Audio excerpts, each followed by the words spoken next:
O Senhor é contigo. Bendita és tu entre as mulheres. Maria, não temas, porque achaste graça diante de Deus.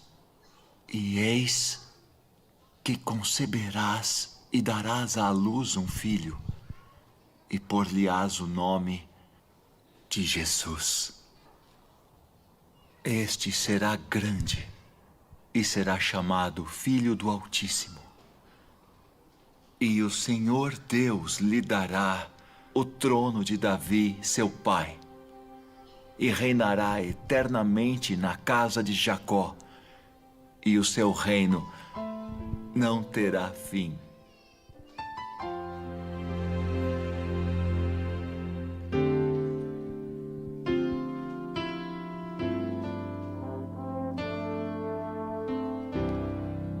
Jesus deixou seu trono lá no céu e aqui nasceu. Por mim viveu, por mim morreu. Eu sei muito bem. Pregou por toda parte palavras de amor. Andou por vales e montanhas, levando a luz a quem pecou. E quando enfim naquela cruz carregou por mim todo o peso do pecado, em seus ombros suportou. Amou-me até a cruz, amou-me até a cruz. Foi tanto amor que se entregou, amou-me até a cruz.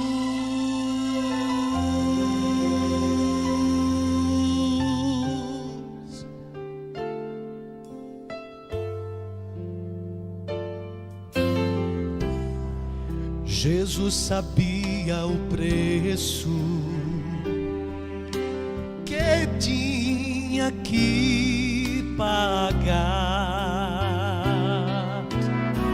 pois eu fui tão longe do Senhor, mas mesmo assim me amou.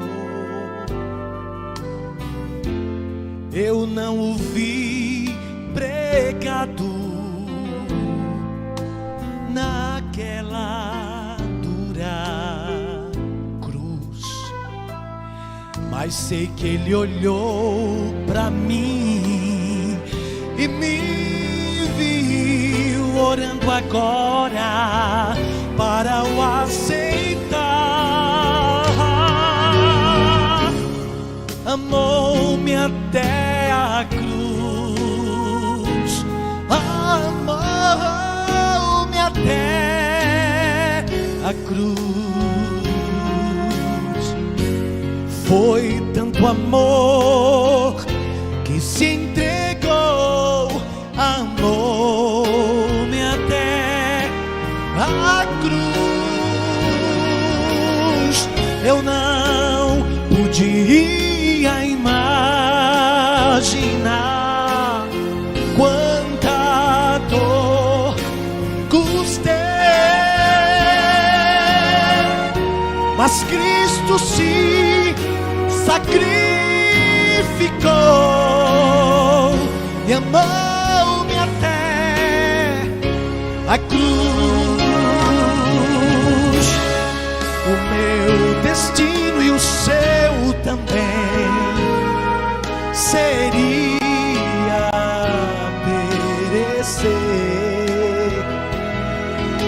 se não fosse Jesus Cristo e a forma que me amou. Pai, Amou-me até a cruz. nas tuas mãos entrego meu espírito. Amou-me até a cruz. Estava consumado. Foi tanto amor que se entregou, amou-me até a cruz. Eu não podia imaginar quanta dor custei, mas Cristo se sacrificou e amou-me até a cruz.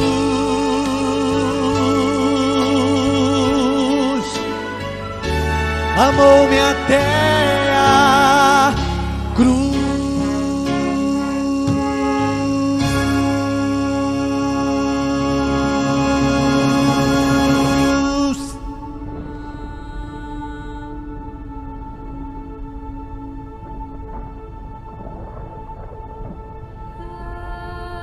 A tua palavra será aberta, pastor das ovelhas, Senhor nosso Criador e Salvador. Fale ao nosso coração, em nome de Jesus. Amém. Capítulo 2 de Apocalipse, versos 8, 9 e 10. Vamos ler? Ao anjo da igreja em Esmirna escreve: estas coisas diz o primeiro e o último, que esteve morto e tornou a viver. Conheço a tua tribulação, a tua pobreza, mas tu és rico, e a blasfêmia dos que a si mesmos se declaram judeus e não são, sendo antes sinagoga de Satanás. Não temas as coisas que tens de sofrer. Eis que o diabo está para lançar em prisão alguns dentre vós, para ser dispostos à prova, e tereis tribulações de 10 dias. Olha como esse texto é conhecido agora, viu? Porque o pessoal só lê a última parte. Olha o que diz a Bíblia: sê fiel até a morte, e dar-te-ei a coroa da vida. A coroa para quem? Falar em coroa, eu fui lá no original. A Bíblia foi escrita no Novo Testamento na língua grega, né? E existem duas palavras que estavam à disposição do evangelista vidente de Pátimos, o apóstolo amado João. Ele tinha à disposição o recurso que ele tinha em mãos, o grego. Ele tinha como usar uma de duas palavras para coroa no original. E sabe qual foi a que ele usou? Não sei quem tem a Bíblia em grego aí, mas depois vocês podem até no Google ajuda aí. Qual foi a palavra que ele usou para coroa nesse versículo? Existem duas, e ele sabia dessas duas. A primeira, diadema. Diadema é a primeira. Coroa, diadema. Diadema era usado pelos imperadores no dia a dia. No dia do seu aniversário, por exemplo, ele usava o diadema, uma coroa. Mas para as conquistas, quando conseguiam vencer o inimigo, a apoteose, ele tirava a coroa diadema e colocava a outra coroa que o escreve aqui no original. Não é diadema, é Stéphanos. Há alguém chamada Stephanie aqui? O pessoal lá do YouTube deve ter alguém com esse nome, não é possível, né? Pois é, vem da palavra Stéphanos. Stéphanos está no singular.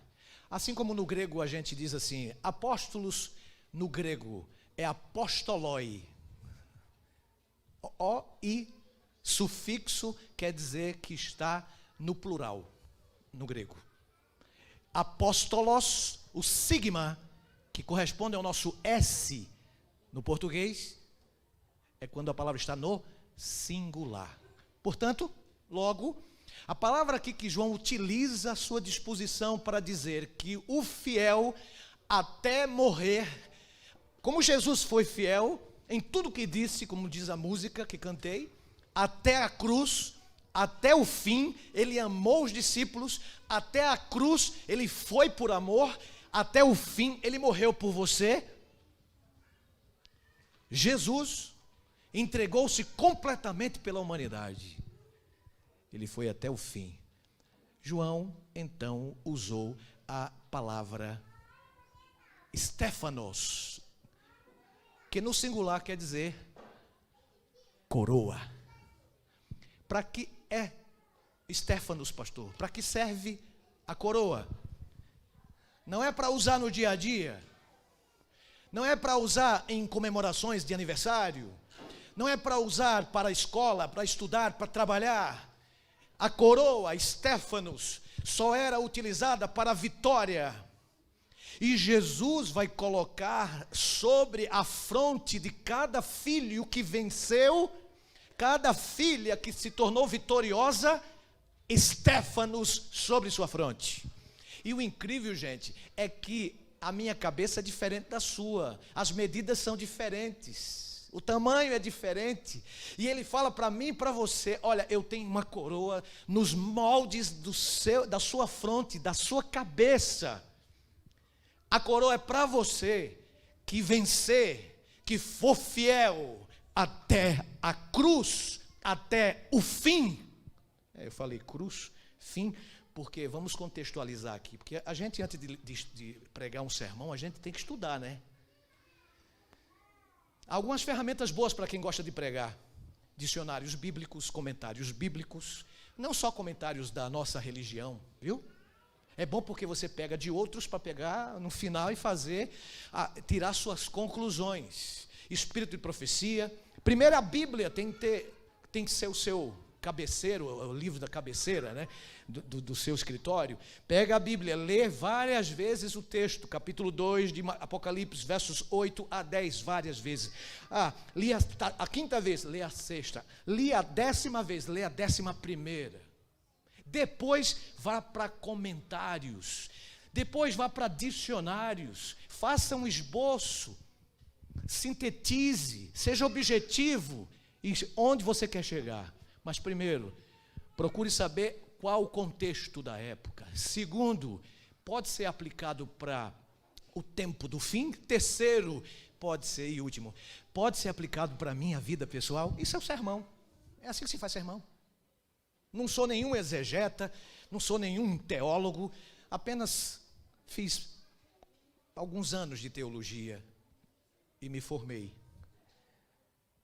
em um seminário teológico, só. Pobre distrital pastor. Mas eu quero só lhes dar a dica. Esmirna, uma cidade cosmopolita, de sucesso, lá na Turquia. Alguns dizem que a etimologia da palavra quer dizer especiaria. Daí, sugerem alguns teólogos, vem a mirra.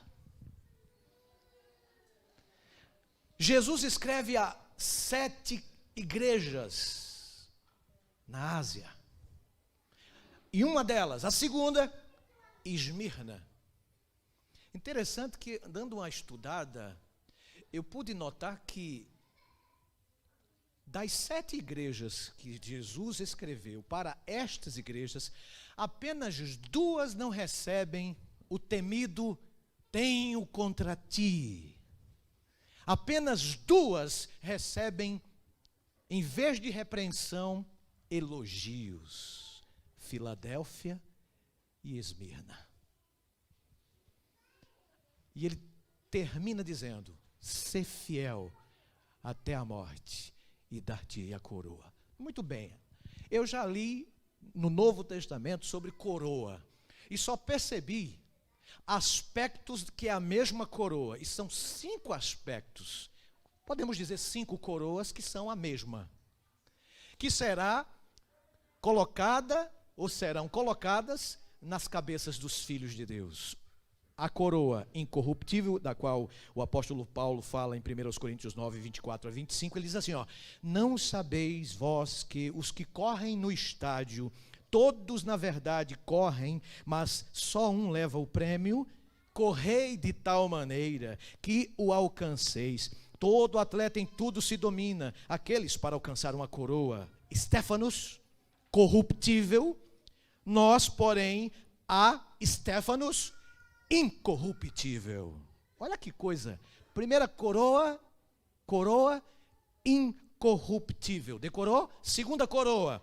Paulo diz em primeira carta aos Tessalonicenses 2, 19 a 20, o seguinte: pois quem é a nossa esperança ou alegria, ou Estéfanos, coroa em que exultamos na presença de nosso Senhor Jesus Cristo em sua vinda? Não sois vós? Sim, vós sois realmente a nossa glória e a nossa alegria. Primeira coroa, incorruptível. Segunda coroa, júbilo. Terceira coroa, Tiago vai dizer, no capítulo 1, verso 12, assim, bem-aventurado o homem que suporta com perseverança a provação, porque depois de ter sido aprovado, receberá a Estéfanos, coroa da vida, a qual o Senhor prometeu aos que o amam.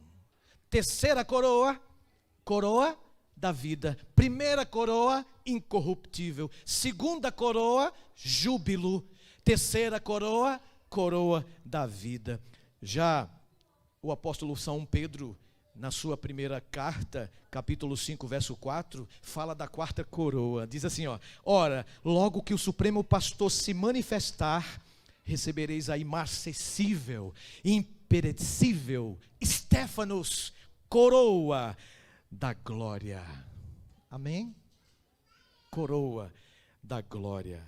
Irmãos, ainda Paulo, ao seu filho na fé, Timóteo, na sua segunda carta, capítulo 4, verso 8, ele diz que já agora a coroa, Estéfanos, da justiça me está guardada, a qual o Senhor Jesus, reto juiz, me dará naquele dia, e não somente a mim, mas também a todos quantos amam a sua vinda. Coroa incorruptível, coroa de júbilo, coroa da vida, coroa de glória,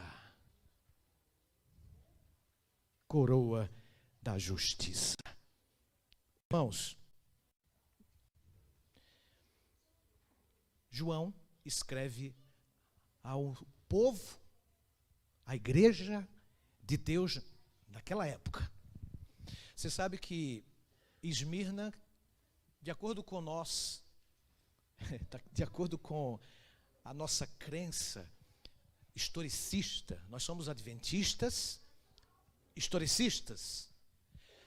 De acordo com o que nós compreendemos nas Escrituras, que a história corrobora com a palavra de Deus,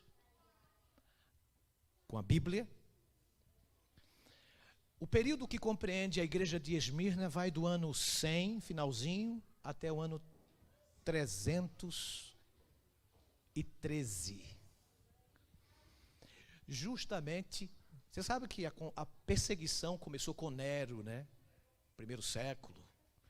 No final, aí vieram vários imperadores, Trajano, são tantos nomes aí de homens que se deixaram usar pelo inimigo de Deus para perseguir a igreja e para erradicar de uma vez por todas com a mensagem verdadeira.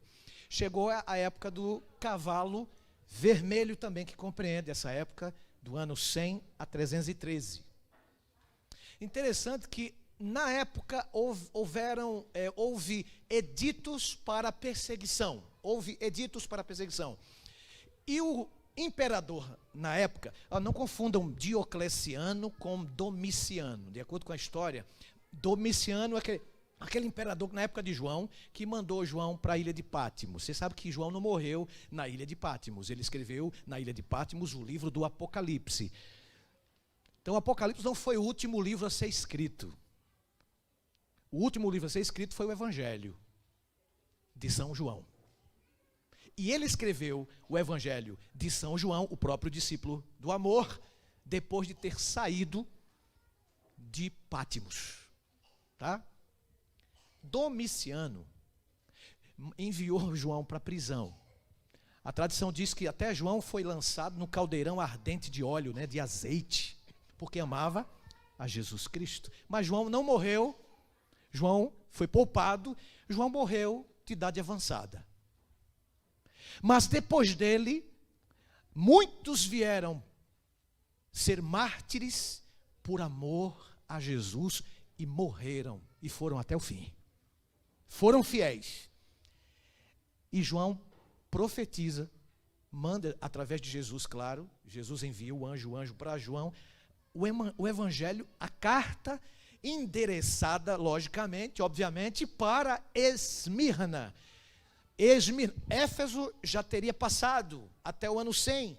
Agora, a partir de 100 a 313, chegou o período do cavalo vermelho da igreja de Esmirna. Domiciano já tinha passado, agora era Diocleciano. Diocleciano, ele fez um edito para perseguir os cristãos. Se você for no dicionário da vida aí, vocês podem online, vocês podem entender que foi a maior perseguição, a perseguição mais sangrenta que houve na história dos mártires. Ele não concluiu, ele começou a perseguição no ano 303. Por isso que a Bíblia diz, olha, vocês terão tribulação de 10 dias. Esses 10 dias, de acordo com o princípio dia-ano das profecias bíblicas e da crença no historicismo, referem-se aos 10 anos de perseguição que começaram com Diocleciano e terminaram com Galério, no ano 313. 303 a 313, quantos anos? 10 anos. Justamente foram 10 anos de atroz, de terrível, sangrenta perseguição.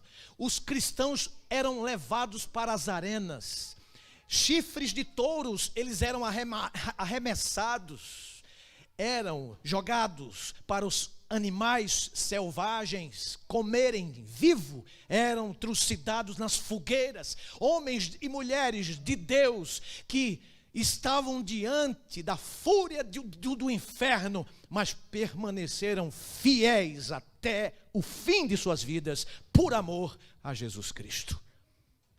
Alguém pergunta, por que a gente não tem perseguição hoje? Perseguição hoje, às vezes a gente é que procura a perseguição. A escritora cristã Ellen White, adventista do sétimo dia, eu estou falando para 2 auditórios, né?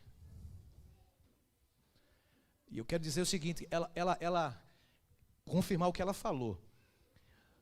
Quando a igreja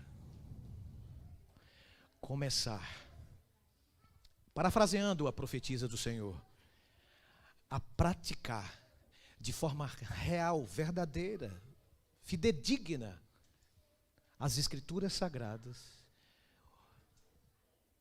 os fogos da perseguição serão acesos. A gente está muito relaxado, não está? A gente está muito preocupado mais com outras coisas. E deixa eu dizer uma coisa para vocês, você sabe a diferença gritante da chuva serôdia para a sacudidura? Uma diferença. A chuva serôdia, sacudidura, ambas começam com a mesma letra. S, serôdia, sacudidura. Qual é a diferença, pastor? Eu vou terminar o sermão. Pastor, qual é a diferença? Bem, você sabe que tem o joio e tem o trigo. A gente não pode expulsar o joio da igreja, né? Mas a gente não pode deixar o joio fazer o que quer dentro da igreja. Isso a gente não pode. Mas a sacudidura, ela vai servir para tirar o joio do meio do trigo. E a chuva serôdia vai tirar o trigo do meio do joio. Pegou? Vou repetir o conceito. A sacudidura vai tirar o joio que está nos bancos desta igreja, que só atrapalha. Atrapalha pastor, xinga pastor, não gosta de pastor, não gosta de ancião, não gosta de líder A, de líder B. Esses são os joios, são o joio miserável que atrapalha a igreja. Eu não vou tirar não, quem sou eu? Deus vai fazer, através da sacudidura. Vai tirar o joio do meio do trigo. E a chuva serôdia, pastor, vai servir para quê? Para tirar o trigo que está lá no mundo, do meio do joio. Hoje, alguns estão aqui, mas amanhã não estarão mais. Hoje, alguns estão lá fora, mas amanhã estarão aqui. Por isso que eu não posso julgar, meu irmão. Você é de outra religião, você nem crê em Deus, está perdido. Olha, é provável que você se perca e a pessoa que você está dizendo que vai se perder se salve. Não julgueis, disse o próprio sábio Jesus, para não serdes julgados. À medida que julgardes, sereis julgados. Por isso, naquela época, cristãos eram mortos por falsos judeus. A própria Bíblia diz aqui, falsos judeus que não queriam a verdade. Indo para a parte final. Quando João viu e escreveu para Esmirna, anos depois ele morreu, mas a profecia se cumpre. O grande conflito. Esqueci a página, porque não está no script, mas procurem lá, nos primeiros capítulos. Aliás, no segundo capítulo, falando sobre os mártires, isso mesmo, eu li ontem. Diz que essa profecia se cumpriu no momento que os mártires estavam dando sua própria vida, nesse período de Esmirna, e uma voz de Deus soou forte, cumprindo-se Apocalipse 2:10, e os filhos de Deus, enquanto trucidados, mortos, morrendo ali, eles ouviram a voz de Deus, dizendo: sê fiel até a morte, dar-te-ei a coroa da vida. Meu irmão, ser fiel a Deus vai além de ser um bom mordomo, vai além de ser um fiel dizimista, um fiel ofertante, vai além de ser um fiel esposo, uma fiel esposa, um bom aluno que não cola, um homem que não frauda, que não rouba. Ser fiel aqui vai além de tudo isso. Quando Jesus disse através da carta endereçada à grande Esmirna, ele está dizendo: você precisa ser fiel até o fim, porque você vai receber o Stéfanos, a coroa da justiça, a coroa da glória, a coroa incorruptível, a coroa que já está preparada para você. Quem ama é fiel. Por isso que Jesus diz, eu repito o que falei semana passada: quem me ama, guarda os meus mandamentos. Gente, amar a Deus sobre tudo e sobre todas as coisas. Seja fiel, disse Jesus, endereçando a carta para Esmirna. Vocês receberão a coroa da vida. Vocês serão fiéis. Tem gente que pensa que somente o fiel é que sofre. Não. O sol, ele queima. A chuva molha. E a Bíblia diz, Jesus falou que a chuva e o sol são providenciados para quem? Só para o ímpio? Só para o justo? Não, para o justo e para o injusto. O sofrimento também. O sofrimento, ele é para ímpio e ele é para injusto. Para infiel, é para fiel e para infiel. Eu estou falando para alguém essa manhã, aí do lado de lá das câmeras e aqui na igreja presencial de Nogueira, que é fiel a Deus no quesito dízimo e oferta, ora a Deus todos os dias para obter um emprego, já bateu meio mundo de portas e as portas continuam do emprego fechadas, porque você é fiel.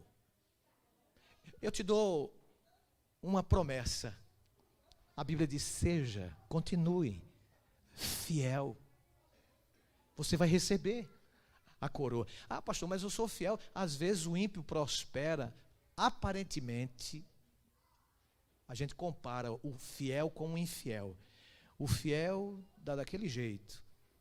E o infiel está prosperando. Gente, uma coisa muito séria que eu vou dizer para vocês aqui. Palácios, top de linha, carros, aparelhos, etc. Tal. É para quem pode. Não é para quem quer. Agora, o que João mostra para a sua igreja, a vida eterna, o céu, as coroas que mencionei, tudo isso não é para quem pode, é para quem quer. Repito o conceito. Bens materiais são, posses são para quem pode, não para quem quer. Como eu queria ter uma Ferrari e entrar na igreja de Nogueira com uma Ferrari. Mas eu não vou ter Ferrari. Eu não conheço um pastor adventista com uma Ferrari, você conhece? Pastor, não fala mais nada não, vou ficar quieto. Eu vou comprometer. Mas é difícil. Quando o pastor tem essas coisas, não é porque ele recebe para ter isso. Porque a herança que a gente tem é o dízimo. É o que diz a Bíblia. Ou o pastor, das duas uma, ou o pastor está sendo infiel em suas finanças, ou ele tem uma família rica. Eu prefiro acreditar na segunda. Correto? Porque é difícil um pastor adventista ser infiel nas finanças. É muito difícil. Eu sou pastor distrital há 22 anos e meio. O dinheiro da igreja não fica com a gente. Então, é difícil a gente, entendeu? Ser infiel.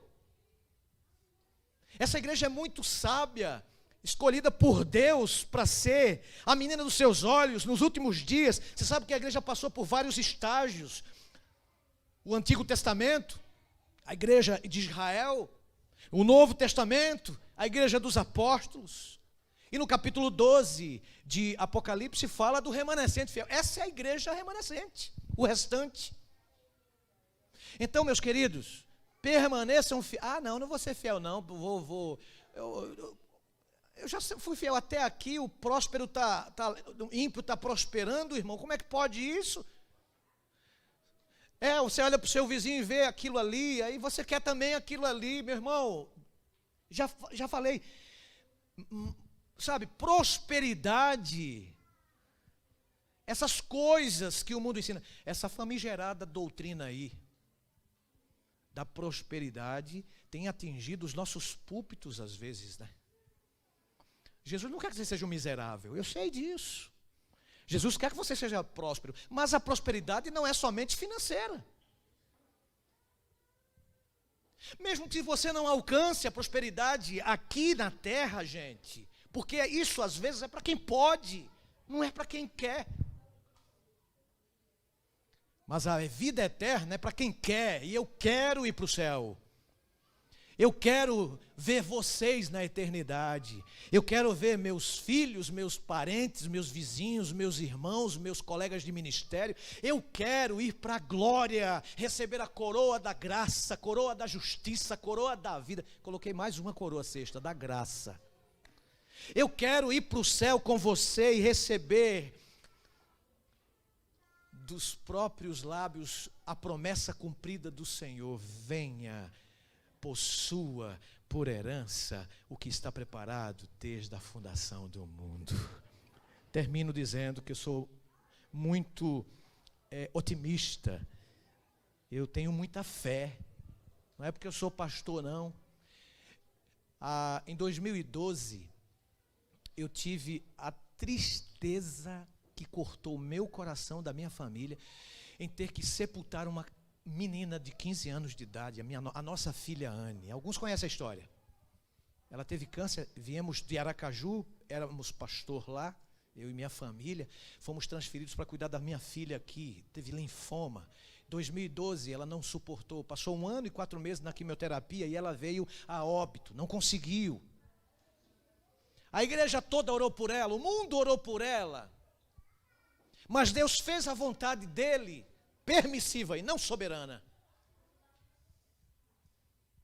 E eu orava todos os dias, 1 ano e 4 meses pela cura, e eu não entendo. E Deus permitiu que ela viesse a ser sepultada. Eu tive a tristeza de sepultar a minha filha. Eu acho que não existe tristeza maior para um pai, uma mãe, sepultar o seu descendente. Que já não é normal sepultar o ascendente, muito menos um descendente. Mas eu tenho esperança, arde no meu coração, quando eu leio as Escrituras. A única esperança que eu tenho é de naquele dia, quando o anjo Miguel tocar a trombeta, quando Jesus tocar a trombeta última, os mortos em Cristo ressuscitarão primeiro. Nós, os vivos, seremos trasladados, transformados, e com aqueles que morreram para sempre vamos estar com o Senhor. Eu tenho fé. Eu creio.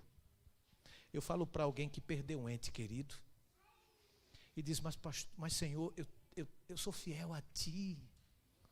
E se foi meu pai, se foi minha mãe, meu irmão, minha irmã, meu filho, meu colega. Eu falo para alguém que está sentindo tristeza. Mas como diz a promessa, o choro pode durar uma noite, mas a alegria virá na ressurreição, na manhã. Deus é fiel.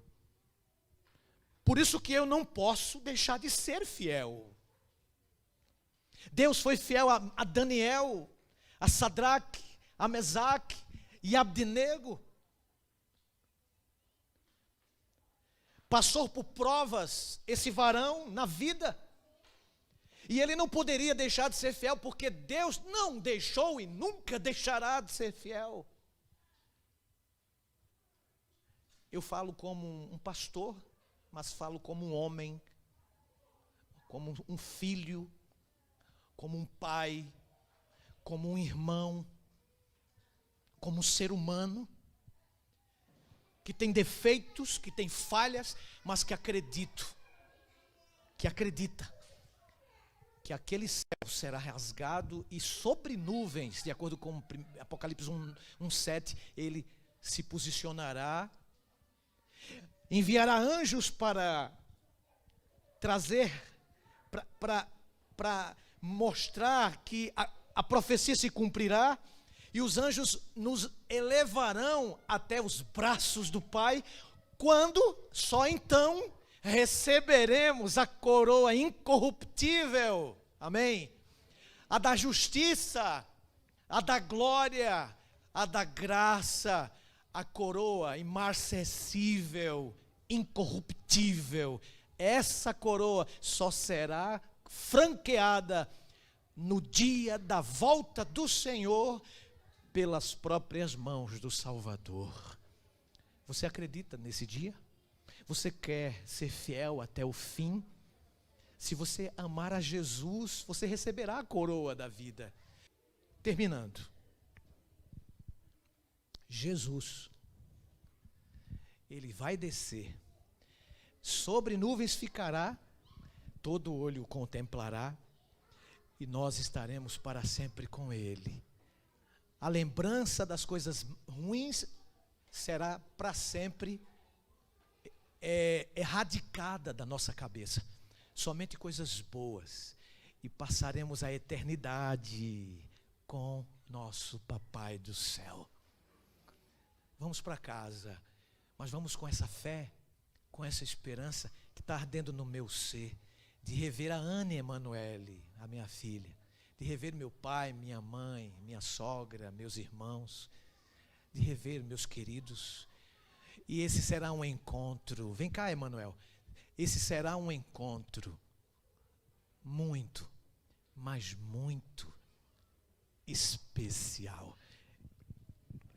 Esse encontro vai acabar com todos os desencontros, vai destruir o que nos separa, a morte. Não teremos mais sofrimento, não derramaremos mais lágrimas, não sepultaremos aqueles que amamos tanto, não, porque tudo isso é do velho mundo, tudo passou, se fizeram novas todas as coisas. Você quer participar deste encontro? Será um encontro sensacional, espetacular. O encontro entre Jesus e a sua casa, a sua igreja. Com a volta de Jesus, ele fará duas coisas. Ele vai tocar fogo nesse mundo e ele vai levar a sua igreja para a eternidade. O mundo já está preparado. Só falta a igreja. Se prepare para o encontro especial.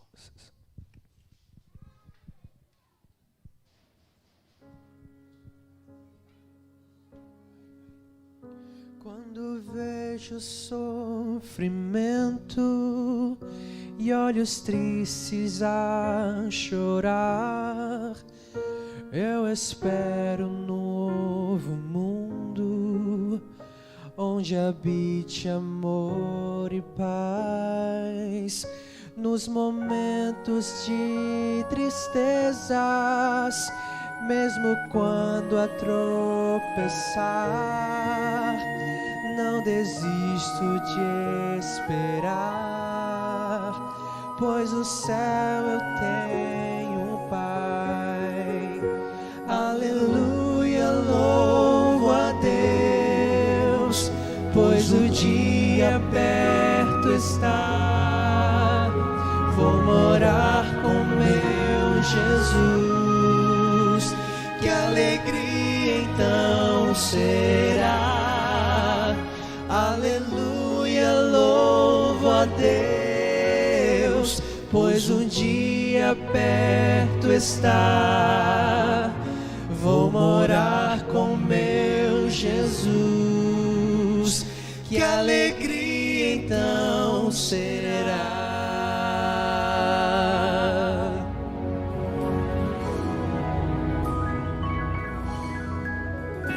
Ele chama seus amigos para junto dele estar. Venham logo para a ceia, quero a todos abraçar. Pouco tempo nos separa para este encontro especial. Sua escolha é importante, não se deixe enganar.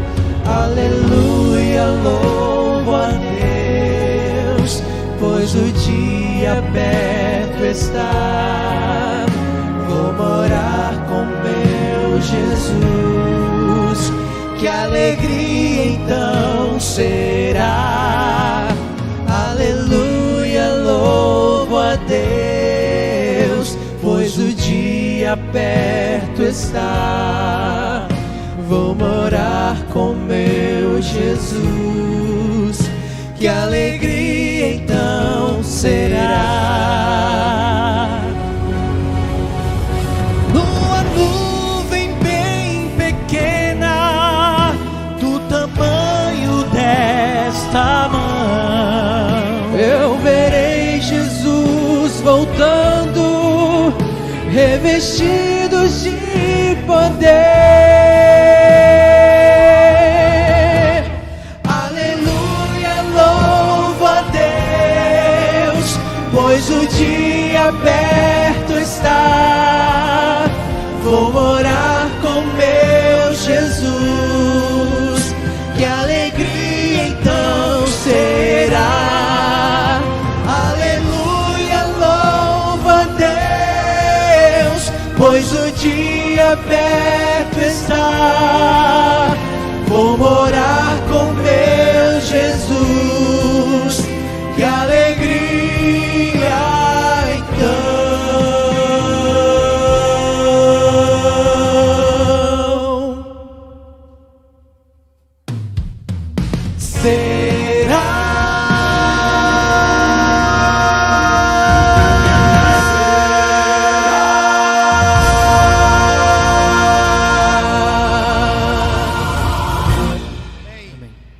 fiel até a morte, sejamos fiéis, fiquemos em pé e receberemos a Stéphanos, a coroa da vida.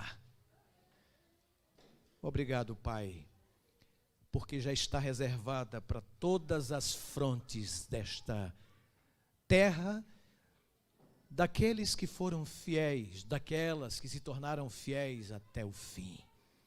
Abençoe esta casa, o pastor, os oficiais, a tua igreja, os teus membros, teus filhinhos, as tuas filhinhas.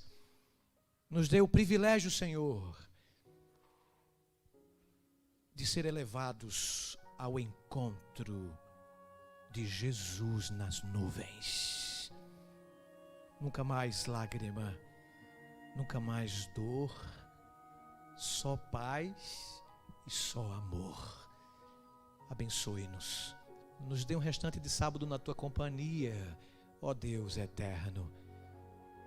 Te rogamos já agradecidos, em nome de Jesus, amém.